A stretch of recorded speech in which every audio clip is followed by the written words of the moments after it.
Al-Ándalus es el nombre que recibe la parte principal de la península, que fue conquistada en el año 711 por un contingente árabe y bereber que entró desde Marruecos y ocupó muy rápidamente la parte sur de la península, y desde ahí se fue extendiendo hacia el norte y el Islam con ello. Es decir, las personas de los territorios conquistados se iban convirtiendo al Islam poco a poco. Llegó un momento en que esta frontera se topó con los reinos del norte de la península, que estaban liderados por diferentes reyes, y se estableció una frontera y empezó a descender hacia abajo. El primer gran periodo de Al-Ándalus es el periodo califal. Tuvo capital en Córdoba, ocupaba gran extensión de la península y digamos fue una independización de lo que era el califato de Damasco. Entonces Al-Ándalus se constituye como una entidad propia política. El siguiente periodo fue el de los reinos de taifas.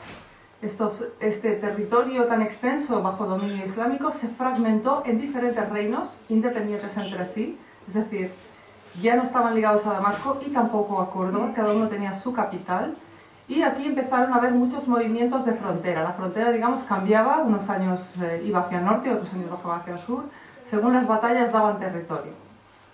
No sé por qué está pasando de forma automática. Perdón. Voy a hacer una cosa.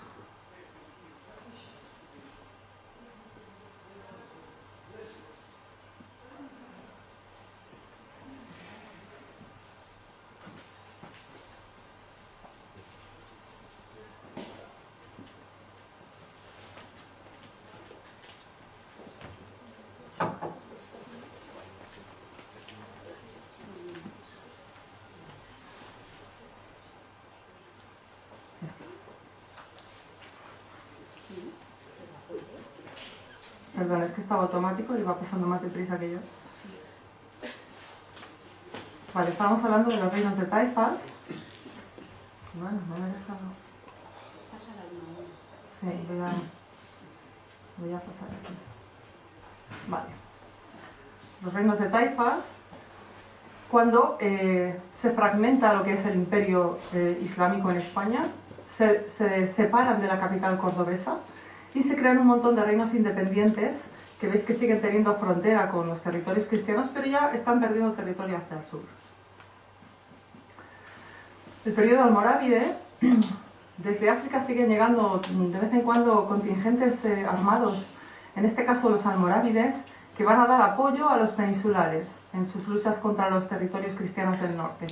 Aquí veis también cómo sigue bajando esa frontera hacia abajo durante el periodo almorávide. Y aquí, bueno, pues he elegido algunas imágenes representativas de la arquitectura de la época. Esta es la Torre de Oro de Sevilla, de periodo almohade. Ya llegamos al periodo nazarí, que es el último, y aquí, como vemos ya, después de 8 siglos, todos los territorios se han ido perdiendo hasta que queda solamente en lo que es el Reino de Granada. El Reino de Granada, como sabéis, cae en 1492. El rey Boabdil entrega la ciudad a los reyes católicos, se exilia en Marruecos y se establece lo que es el periodo mudéjar. Los musulmanes que quedaron en la península van a vivir bajo el dominio y la política de los reyes cristianos. Este periodo mudéjar se extiende hasta 1526, donde en un momento dado son obligados a bautizarse, aunque secretamente siguen siendo musulmanes, hasta la expulsión de los moriscos en 1609. Entonces tenemos como 3 grandes periodos y vamos a hablar un poco de lo que fue el periodo andalusí, con el cual llegó con el Islam, con los árabes y con los bereberes una serie de elementos culturales que han permanecido hasta nuestros días en la península. Bueno, voy a saltar también aquí algunas diapositivas que estaban preparadas para personas que no conocen mucho el Islam. Vamos a empezar por hablar de la herencia agrícola. La agricultura es una de las bases económicas durante toda la Edad Media, es decir, durante todo el periodo de Al-Ándalus, la fuerza económica de los pueblos se basa en su capacidad para explotar la tierra. Entonces, la aportación importantísima de Al-Ándalus a la agricultura peninsular, que anteriormente en la etapa romana estaba basada básicamente en cultivos de secano, la primera gran aportación es el regadío, es el uso del agua. Entonces, el primer ingreso, digamos, que tiene el país, la primera fuerza económica del país, es la agricultura. ¿Qué introducen los árabes? Pues una cantidad de cultivos que antes no existían en la península. Pues podemos citar la naranja, el limón, por ejemplo, vienen de China, el té también es una importación que viene de China, igual que el arroz. Junto con el arroz, normalmente necesitan un sistema de inundación, con lo cual también traen el sistema de lo que se llama acequias, las acequias, y de las albófilas, de las norias que van transportando el agua a través de los canales y generan una agricultura mucho más rica, que es la de regadío. En Valencia particularmente, dos cultivos importantes, lo que es la caña de azúcar, que va a ser uno de los cultivos que van a dar una potencia económica importante a Valencia, y el azafrán.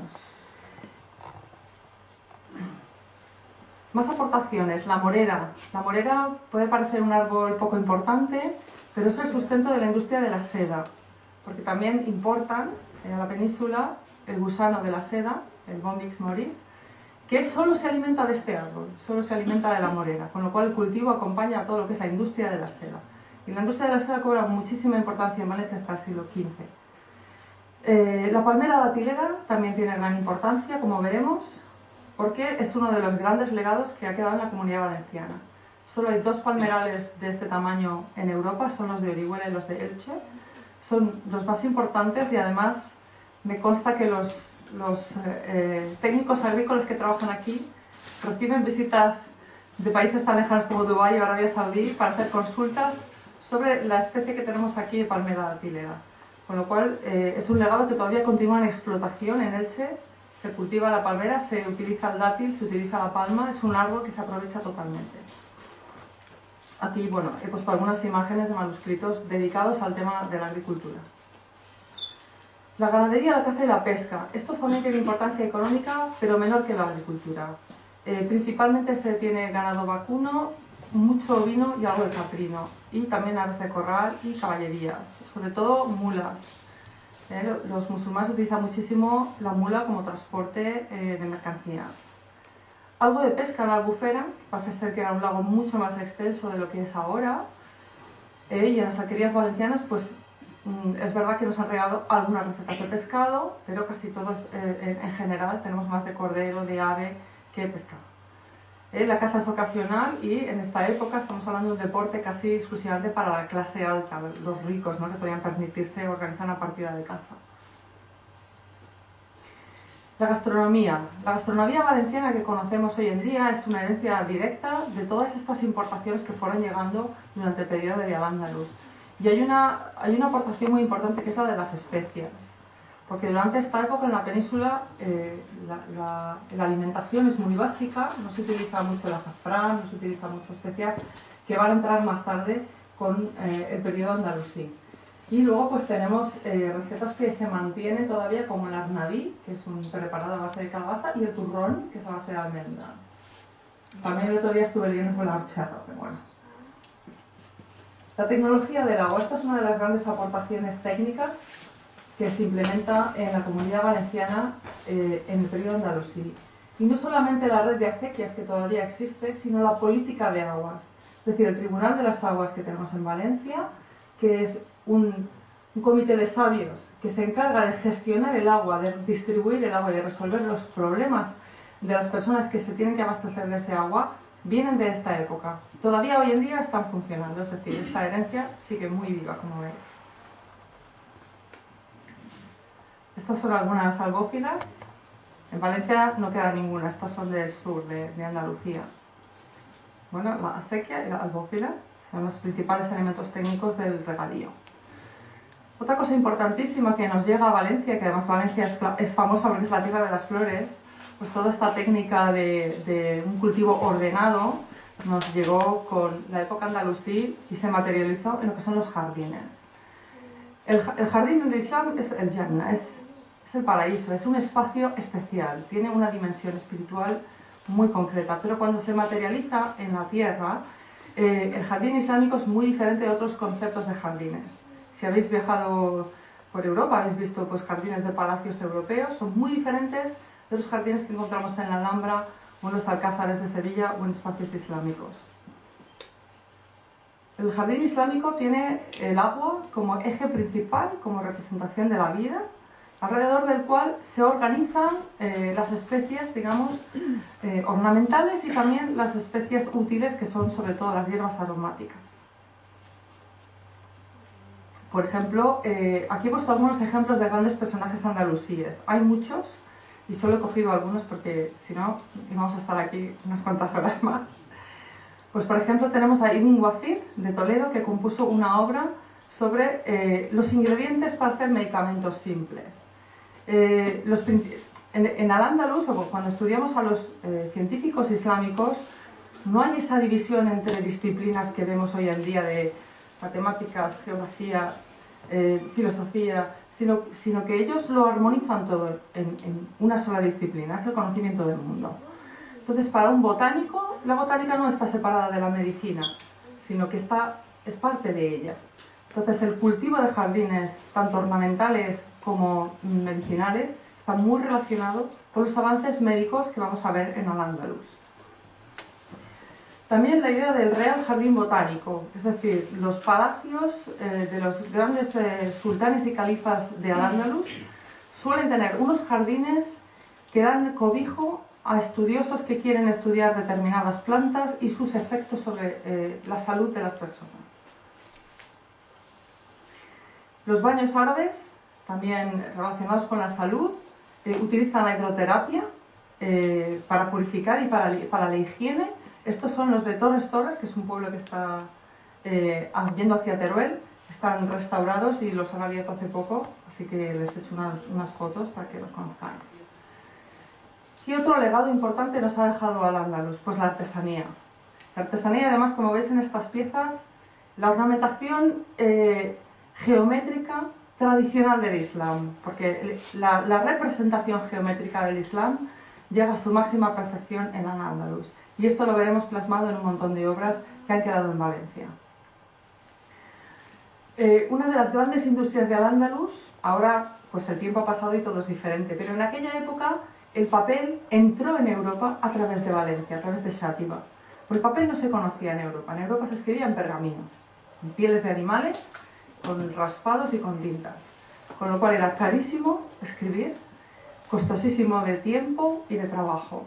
Cuando entra el papel, cuando los árabes traen el papel y lo instalan en Xàtiva, un molino papelero, porque el proceso para hacer papel consiste en machacar fibras vegetales hasta hacer una pasta que luego se deposita en una especie de rejilla para que se haga la hoja de papel. Esto fue una revolución técnica impresionante.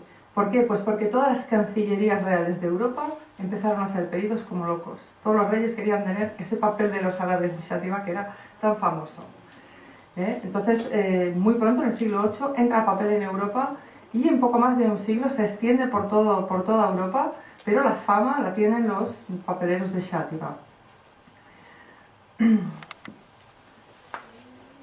Aquí tenéis la referencia de Abu Masafilla, que es el constructor de la gran fábrica de la que tenemos constancia, en 1056.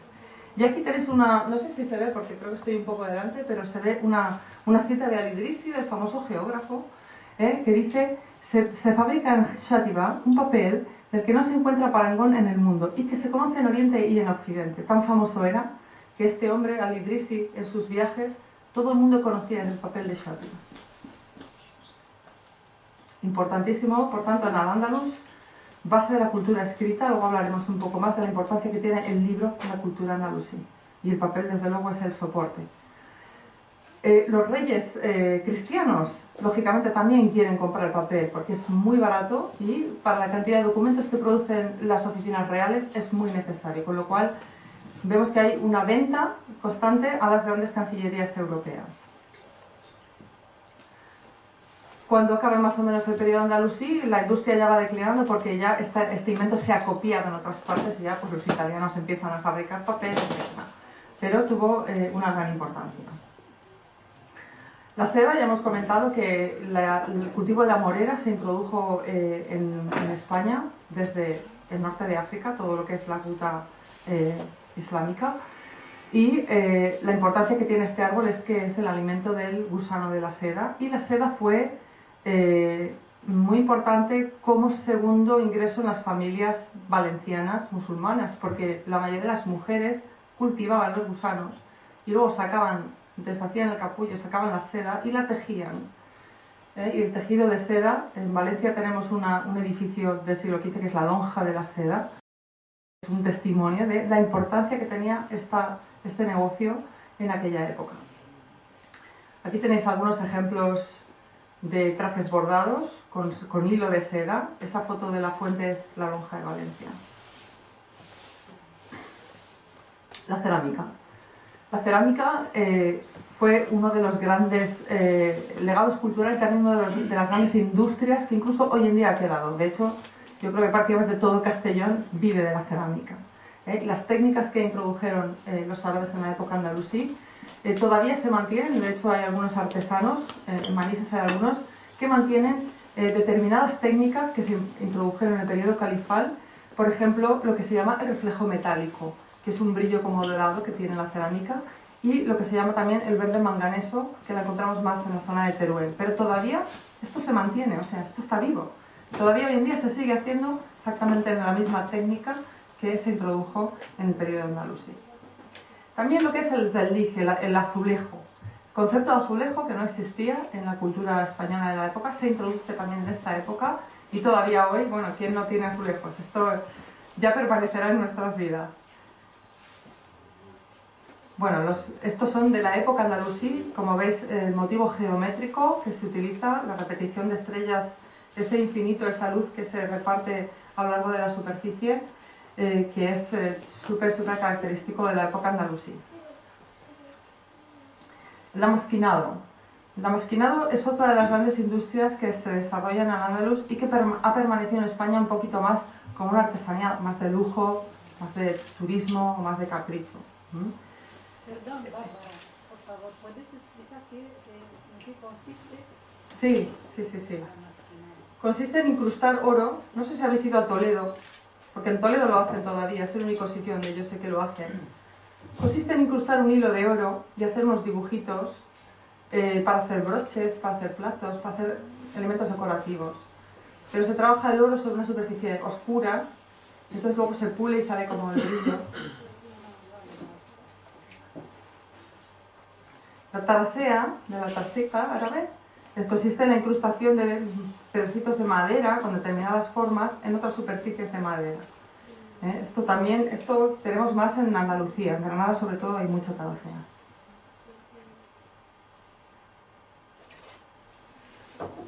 La marroquinería.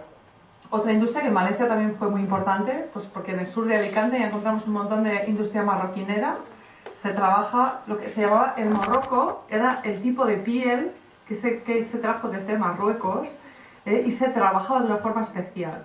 Quedaba muy liso, muy pulido y brillante. Entonces todo lo que es la industria de zapatos, de cinturones, de cuero, todo esto se desarrolló en esa época y todavía pervive, ya por desgracia va quedando menos porque la competencia china está acabando con todo esto, pero todavía en Alicante hay algunas empresas que hacen bolsos, hacen zapatos con técnicas marroquineras de este periodo. Otra cosa importante que hemos heredado es la distribución de los gremios. Por ejemplo, si vais por el centro de Valencia, sabéis que hay algunas calles que tienen nombres, los tapiceros, los silleros, los hojalateros. Entonces, estas calles eran donde trabajaban todos los que se dedicaban al mismo oficio, muy parecido a lo que encontramos cuando vamos a algún zoco en Marruecos, pues que en una zona está el metal, en otra zona están los que trabajan el vidrio, en otra zona están los que trabajan el cuero, etc. Los mercados. La organización que tenemos en España de mercados responde un poco a la organización medieval andalusí, en el sentido de que sigue habiendo una persona que controla las pesas y medidas, como hacía Don Motassem, y lo que no ha pervivido mucho, pero sí encontramos en algunos sitios, es la alcaicería. En Granada queda una alcaicería, y en otras ciudades también queda lo que se llama el barrio de la alcaicería. El edificio ya no existe, se ha perdido con los años, pero el concepto de ese mercado de productos de lujo continúa. Dentro de las letras y las artes, ayer en la presentación del libro estaban hablando de los poetas andalusíes, los poetas hispanoárabes, que han sido olvidados aquí en España, pero que están siendo recuperados en otros países. Bueno, pues aquí en Valencia tuvimos importantes figuras de las letras y las artes. Uno de ellos fue Ibn Alabar, es un personaje bastante favorito de los historiadores, porque fue el que firmó las capitulaciones de Valencia. Cuando Valencia se rindió y el rey Zayán y el mismo Ibn Alabar se tuvieron que exiliar, él fue el que firmó la entrega de la ciudad y escribió un poema muy bonito que decía, bueno, pues que ya no se oye el muezzin en las mezquitas, solo se oye volteo de campanas. ¡Qué pérdida! Bueno, aquí he puesto algunos pasajes de poetas valencianos, algunos. Luego está también Ibn Hassan, que es de Córdoba. Este es muy famoso, es el de Al-Rusafi, que habla de su patria, de Valencia. Es decir, estas personas eran tan valencianos como nosotros. Están traducidos, los originales son en árabe. Ibn Jafaya de Alcira. Había un montón de poetas muy reconocidos en la época, Al-Balansi. Este habla de la muerte.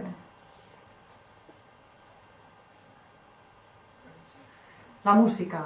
Aquí en la época de Al-Ándalus se desarrollan determinados instrumentos de los cuales algunos todavía se utilizan. Por ejemplo, en Valencia se utiliza mucho la dolçaina, que es la gaita, el marroquí, y el tabilet, el tamborcito. Y se cantan unas... hay un género popular valenciano que son las albaes, que vienen de la época de las jarchas. Y luego hay un personaje muy importante, que seguro que habréis oído hablar de él, que es Ziryab, que es un iraquí que se exilió en Al-Ándalus, tuvo una rivalidad muy fuerte con otro músico de la corte del emperador en Damasco, y se exilió en Al-Ándalus, en Córdoba, y fundó el primer conservatorio de música, la primera escuela oficial de música donde había un programa de estudios, y también es famoso porque añadió la quinta cuerda al laúd. Añadió la quinta cuerda al laúd y además escribió toda una serie de nubas y de composiciones de música andalusí que todavía se utilizan. Bueno, hay muchos usos y costumbres que también han quedado de la época andalusí. Por ejemplo, el apellido y el mote. El mote es algo muy valenciano, pero también esto de el paternero, el no sé qué, pues es Albarrasí, al Chatibí, al Rusafí, todo esto ha quedado también. La ronda nocturna también es una costumbre andalusí. Por las noches la ciudad se cerraba, entonces había una especie de ronda que iba pasando por las calles para que todo estuviera tranquilo y cerraban las puertas de la ciudad. Luego de la vestimenta, pues si habéis visto a los falleros que van vestidos de forma tradicional, el chaleco y el sharwal, los pantalones estos que llevan, son de esta época andalusí. Y tenemos grabados un poco posteriores, ya de época morisca, donde vemos a los musulmanes valencianos llevando estos pantalones un poquito anchos por abajo y el chaleco. Con respecto a juegos de mesa, pues el ajedrez también se importa en España en época andalusí, y la verdad es que resultó muy popular porque vemos muchas miniaturas. Están las de Alfonso X el Sabio, que son quizá las más famosas, tienen mucha miniatura, donde salen personajes jugando al ajedrez y a los naipes, a las cartas. El régimen de bienes gananciales también es de esta época. Una cosa curiosa, las mujeres tenían muy pocos derechos. Cuando entró el Islam en Al-Ándalus, pues ya poco a poco fueron ganando algo de terreno. El perfume también es importación de Al-Ándalus. Y la Policía de Cauces y Aguas, que es una parte que equivale a lo que es el Tribunal de las Aguas en cuanto a que regulan localmente las acequias. La cosmética también cobra bastante importancia en esta época. Se introducen, pues por ejemplo, la cera depilatoria o el kohl para los ojos. Dentro de la arquitectura, pues ¿qué os voy a contar? España ha heredado una cantidad de patrimonio arquitectónico con técnicas andalusíes impresionantes. Esta es una de las torres mudéjares de Teruel, que tiene una combinación de ladrillo cocido y de cerámica vidriada verde, que tiene un reflejo metálico. Bueno, sobre la palabra y la escritura, aquí vamos a ver un poco más el legado científico, porque las cosas populares, estas las vemos todos los días, pero luego hay cosas mucho más de mayor calado quizá, que no se ven todos los días, pero que han sentado lo que son las bases de nuestra cultura moderna. Entonces, el Islam, una cosa importante es que Allah nos dice "Iqra", hay que leer, hay que estudiar, hay que cultivarse.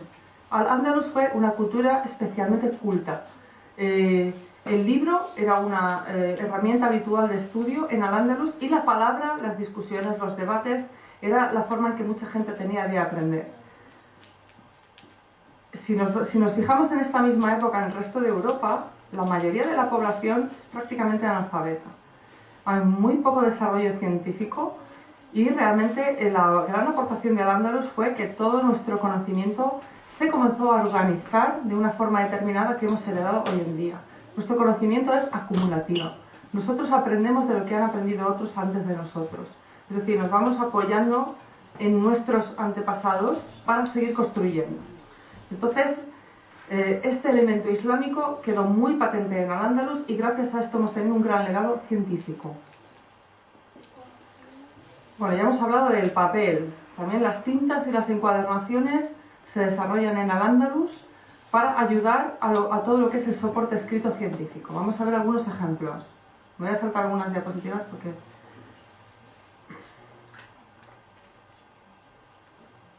Vale, vamos a poner algunos ejemplos de ciencia.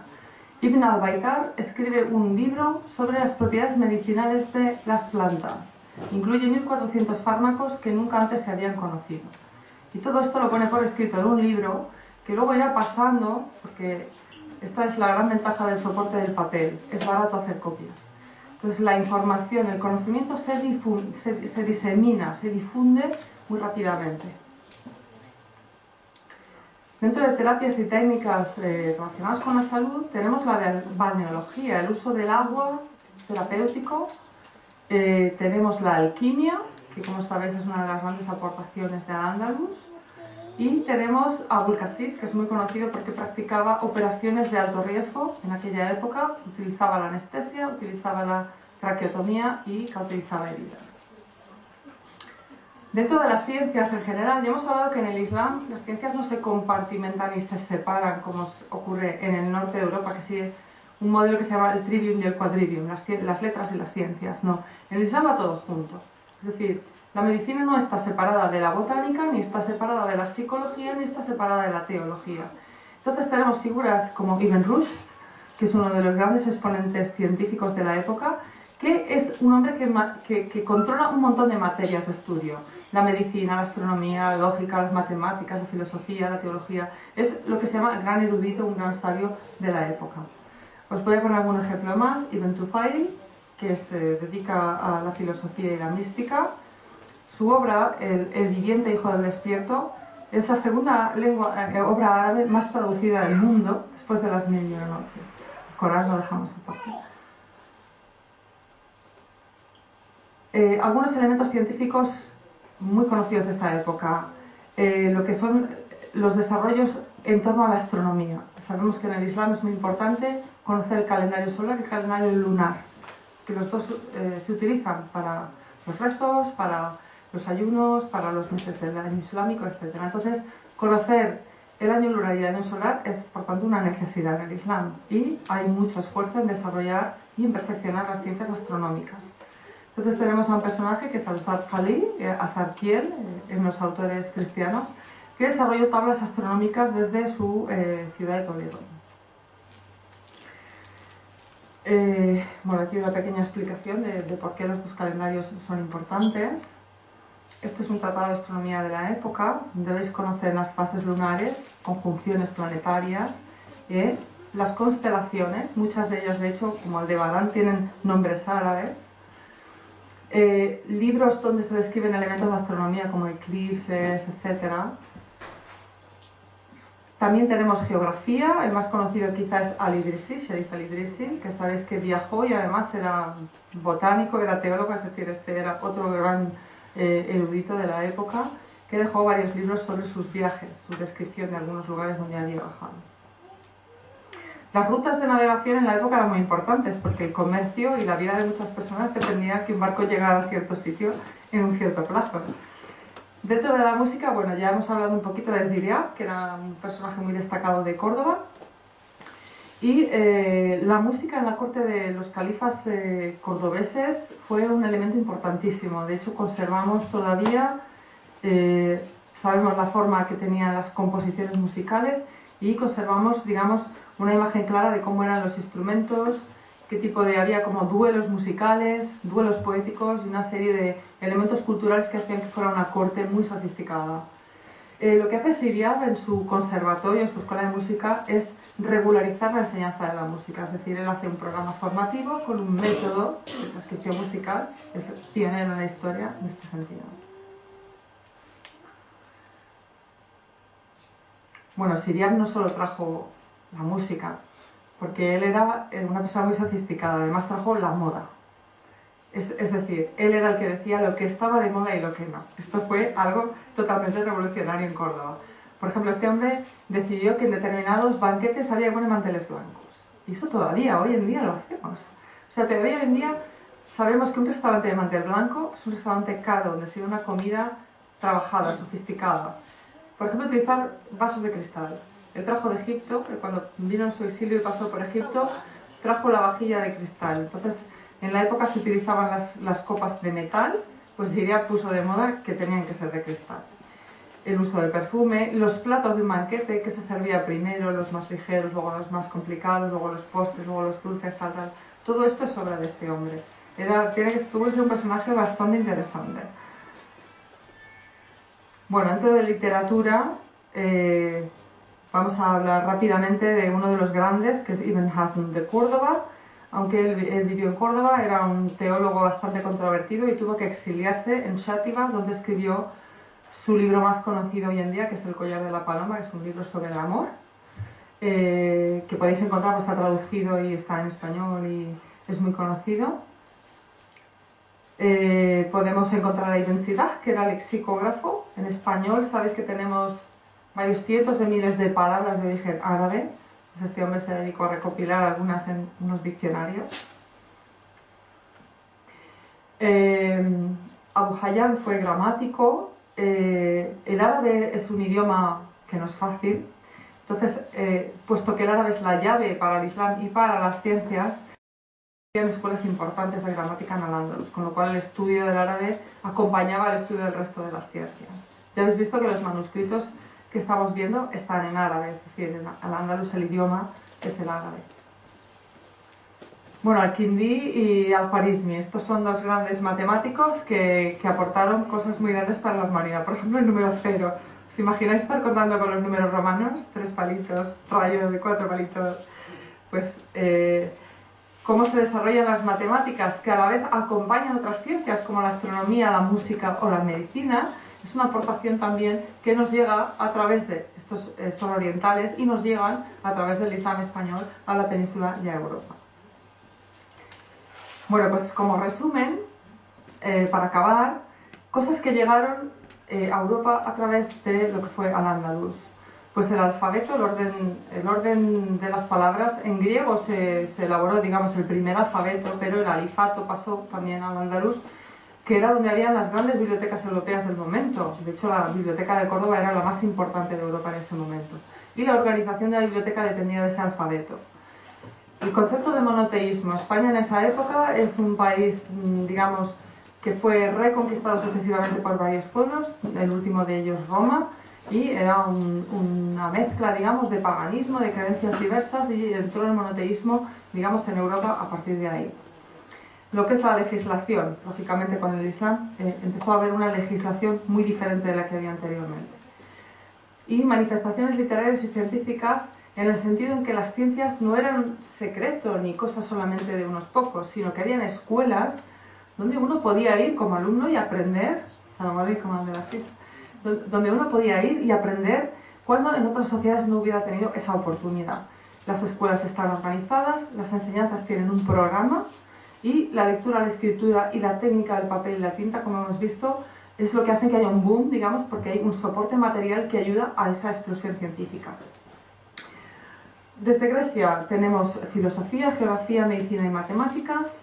Desde Persia nos entra el arte de gobierno, entran formas diferentes de gestionar las cosas. Desde la India, las narraciones en prosa, digamos que las Mil y una noches tienen una gran influencia de lo que es la literatura de cuentos india. La astronomía, los primeros observatorios están ya más hacia Irak, pero los observatorios astronómicos entran desde Oriente a través de Al-Ándalus. Muchos productos agrícolas y la numeración árabe, ya hemos hablado del número 0, que revoluciona totalmente el concepto matemático y todas las ciencias que se apoyan en la matemática. Desde China, el papel y la seda y sus técnicas, y también ya hemos hablado de muchos cultivos que en Valencia fueron importantes, la naranja, el limón, la caña de azúcar, el té. Y desde Bizancio lo que es la estructura institucional, es decir, el Islam va recogiendo de todos sus territorios y lo que ocurre en Al-Ándalus es que todos ellos se conjugan en una civilización que fue, digamos, el máximo exponente de todos estos elementos. Y voy a concluir recomendando algunos libros que son un poquito más científicos para el que quiera saber más. El de Juan Bernet se llama Lo que Europa debe al Islam de España. Hace un análisis de las ciencias puras, siglo por siglo, desde el siglo XI al siglo XV, con bastantes datos científicos para los entusiastas de las matemáticas, de la medicina, de la geografía. Maribel Fierro tiene un atlas ilustrado de la España musulmana que recorre el periodo andalusí con muchas imágenes. Mucho patrimonio arquitectónico, mucho patrimonio cultural, artesanía, música, etc. Luego hay un libro de la Fundación La Huella Árabe que se llama La deuda olvidada de Occidente, también es un poco más académico y que habla pues de algunas de estas cosas. Hablan, por ejemplo, de las encuadernaciones, del Guadamecid y otras cosas que yo he mencionado. Y hay uno que es muy valenciano, que es el de Vicente Coscollá, que fue un buen amigo de esta casa, que ya se fue, y que es La Valencia musulmana, que se lo podéis encontrar aquí en Valencia, y que es muy ameno de leer. Y ahí pues tenéis un montón de cosas. Y nada, muchas gracias. Hasta luego.